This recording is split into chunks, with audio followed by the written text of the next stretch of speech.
주택담보대출 최대한 많이 받는 비법. 안녕하세요. 여러분, 오늘은 주택담보대출을 조금 더 이해해서 대출 한도를 최대한 받을 수 있는 방법을 알려드리겠습니다. 먼저 설명을 해드리기 전에 DSR에 대해 말씀드리겠습니다. DSR은 소득 대비 총부채 원리금 상환 비율을 의미합니다. 쉽게 말해 내 연간 소득에서 대출 상환에 최대 몇 %까지 사용할 수 있는지를 나타내는 비율입니다. 예를 들어볼까요? 연봉이 5천만 원이고 DSR이 40%라면 1년 동안 상환할 수 있는 원리금 한도는 2천만 원이 됩니다. 만약 나의 모든 대출의 연간 상환액 합계가 2천만 원을 초과한다면 추가 대출이 어려워지는 것이죠. 일반적으로 DSR은 40% 이내여야 합니다. 실제 사례로 이해해 보겠습니다.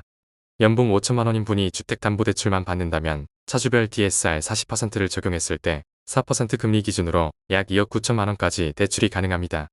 그런데 여기서 중요한 포인트가 있습니다. 만약 기존에 신용대출 5천만 원이 있다면 어떻게 될까요? 주택담보대출 한도가 약 1억 2천만 원 수준으로 대폭 줄어들게 됩니다. 무려 1억 7천만 원이나 차이가 나는 것이죠. 실제로 많은 분들이 신용대출이 있는 상황에서 주택담보대출을 신청합니다. 문제는 이미 DSR이 상당 부분 차 있는 상태이기 때문에 추가로 주택담보대출이 나오기가 매우 어렵다는 것입니다. 이런 경우 해결 방법이 있습니다. 이럴 때는 반드시 기존 대출을 갚는 조건으로 주택담보대출을 신청해 보시기 바랍니다. 같은 금액의 대출이라도 주택담보대출로 전환하면 상환 기간이 길어지기 때문에 연간 상환액이 크게 줄어들어 대출 한도가 나올 가능성이 훨씬 높아집니다. DSR이 크게 개선되면서 주택담보대출 한도가 늘어나기 때문입니다. 왜 그럴까요? 그 이유는 대출 상환 기간 계산 방식의 차이 때문입니다. 일반 신용대출은 연 원리금 상환액을 5년 기준으로 계산하지만 주택담보대출은 실제 상환 기간인 30년을 기준으로 나누어 계산합니다. 같은 금액이라도 30년으로 나누면 연간 상환액이 훨씬 적어지기 때문에 DSR에 미치는 영향이 크게 줄어드는 것입니다.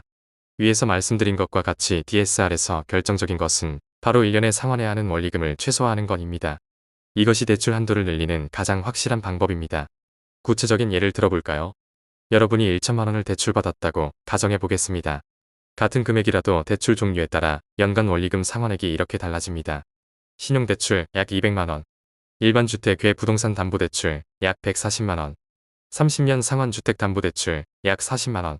보시는 것처럼 같은 1천만 원이라도 DSR에 미치는 영향이 5배 가까이 차이가 나는 것입니다.